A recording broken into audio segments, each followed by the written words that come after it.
Today, I am going to give a talk about creating a culture of engagement.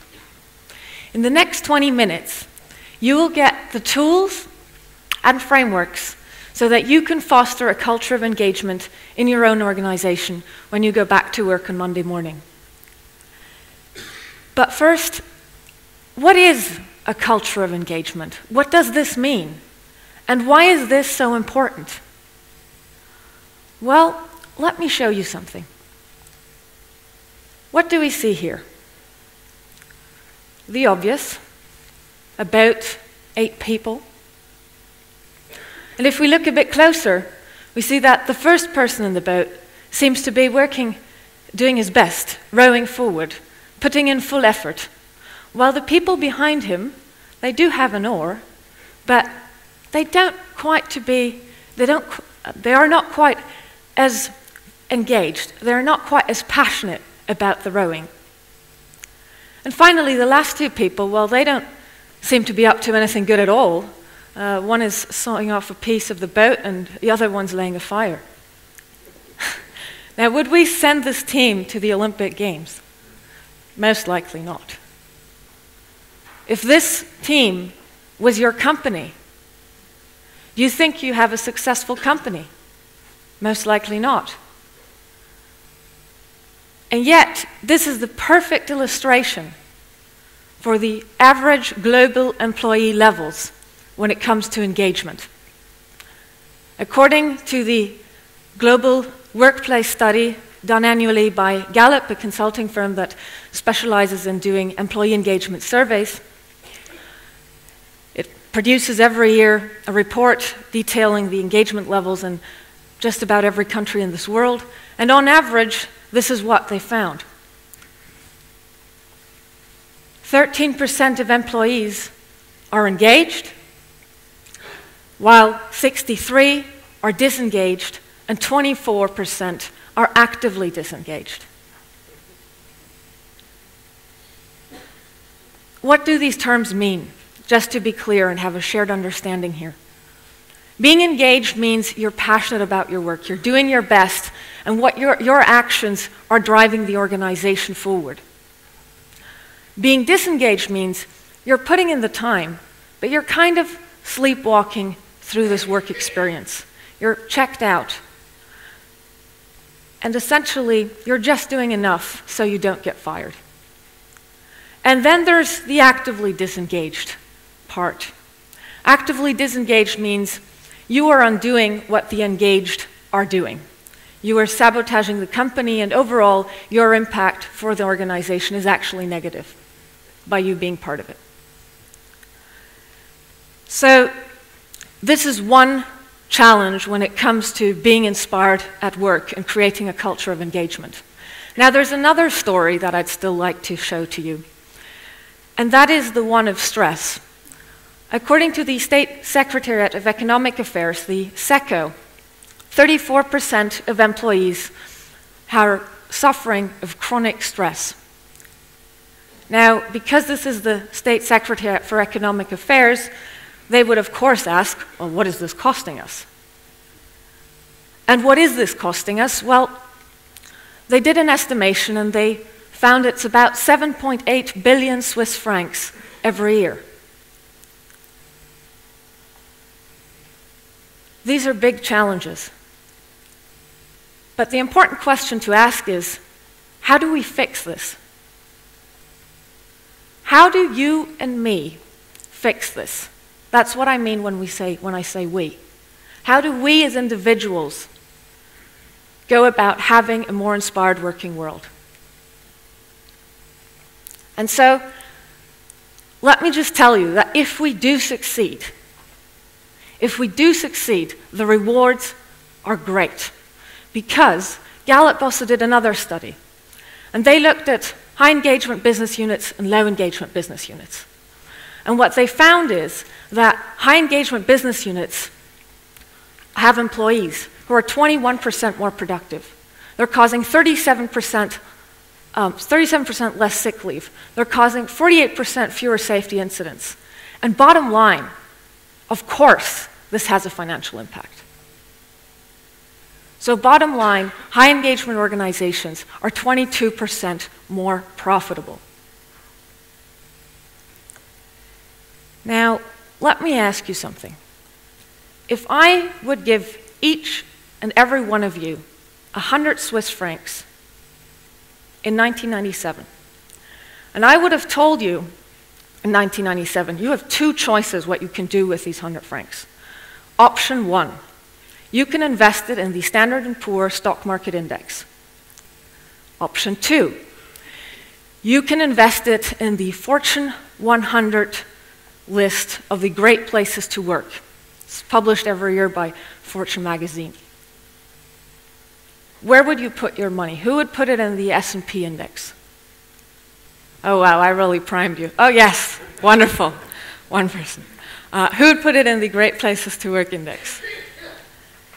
So by 2014, everyone who put it on the Fortune 100 index is twice as rich as those who put it in the S&P index. This is why make inspiration your business strategy. And how do we do that? Well, at Inspire 925, we like to think of the work experience in a way that you can analyze it through, so to speak, 6 different lenses. If you take a moment and reflect on your own work experience, there's most likely a team component to it. No matter what you do, you are interacting with peers to achieve some business goal. There's also highly likely a leadership component to it. Either you are a leader yourself, you're interacting with supervisors. What's that relationship like? Do you trust that leader? Does he respect you? Does he recognize your work, your effort?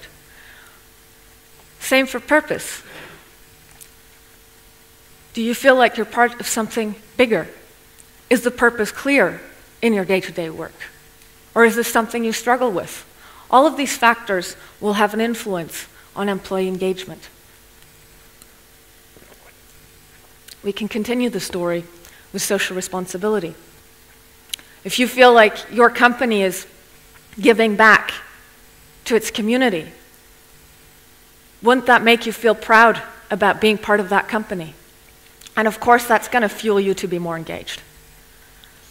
Well-being and personal growth, we all know it. If we don't feel good, we are just not at our best. We're just not there, mentally as well as physically. And if we don't feel like we can grow as humans, which is such an innate ability, this curiosity, this learning, be this on a personal level or on a career level, that makes a difference to us. And finally, communication. All of us are communicating nowadays all the time. We have all these devices, we're inundated by emails. If this doesn't work well in our day-to-day, we get pretty quickly pretty frustrated. Again, when this works, we all know that we can achieve incredible things together. So these aspects, even though all of your work experiences are different, do have an influence on how engaged you are at work. And so let's do an example together. Let's assume your challenge is in the area of communication. And let's assume a little bit further that your challenge is particularly cross-departmental communication. That for some reason there are silos in your organization and people seem to talk past each other instead of with each other. And that for some reason that also leads to the fact that you become quite frustrated with your day-to-day job. Now, how to fix this? Step one is come up with a concrete idea, a very concrete action that you can do as an individual to somehow change it. What is it that you can do? And this doesn't need to be rocket science, it just needs to be one concrete action. And so we recently had actually this challenge. We worked with a client which addressed this topic to be the one that was, for him, one of the most challenging. And I'm going to fast forward here the story. We came up with something called the lunch lottery. Now, the lunch lottery is essentially the idea, it's a web application, and what it does is it randomly matches employees for lunch. That's all. Now everybody has to have lunch, so we figured that, hopefully that will encourage communication with people that you have not met before in your organization. And this idea came originally from Steve Jobs, has been quoted opening up this conference. When I watched the Pixar documentary, how many of you have seen the Pixar documentary? Oh, it's highly recommended. And one of the things Steve Jobs mentioned is when he designed the Pixar offices, he made it a point to put the cafeteria and the restrooms in the middle. And the thought was that he could sort of design for serendipitous encounters, so that people who maybe otherwise wouldn't have anything to do with each other would eventually meet while standing in line for a coffee or while washing their hands in the restroom. And so this, for everyone who cannot redesign his office, Lunch Lottery sort of has the same effect. This was the idea. Now, if you're thinking of your own work experience and you are still looking for ideas, I wanted to make this step really easy together with Christoph Kufer. That's why we wrote a book called Inspired at Work with 66 ideas for things you can do to create a more inspiring, engaging, innovative work environment.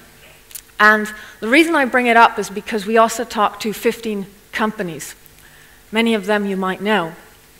And we asked the people inside these companies who had gone about creating a successful initiative internally that did something that, like what I just explained to you, how they did it. What were the challenges? And how did they overcome them?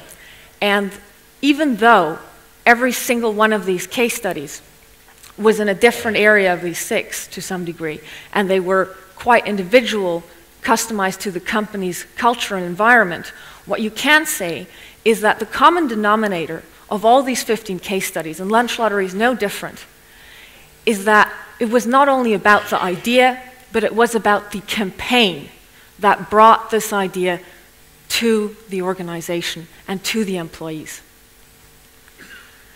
And so what is it that we did at Lunch Lottery? Just to finish the story.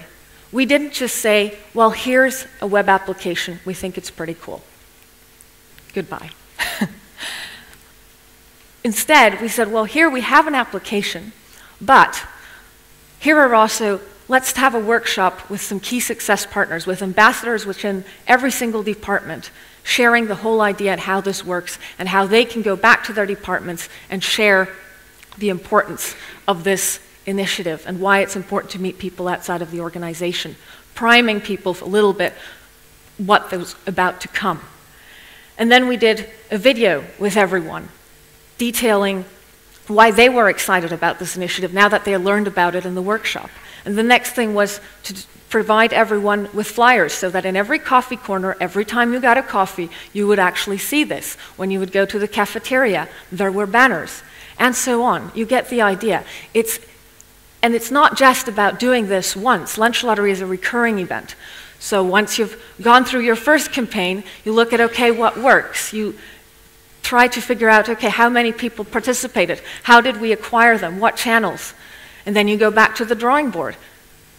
Probably dismiss a few things that you did the first time, add a few others, lessons learned for the second time, and so on. So as you go into your organization and you have this idea that inspiration is supposed to be your new business strategy, and you have a concrete action you want to implement to improve your work experience, don't only have the idea, but also go about it in a way of a campaigner.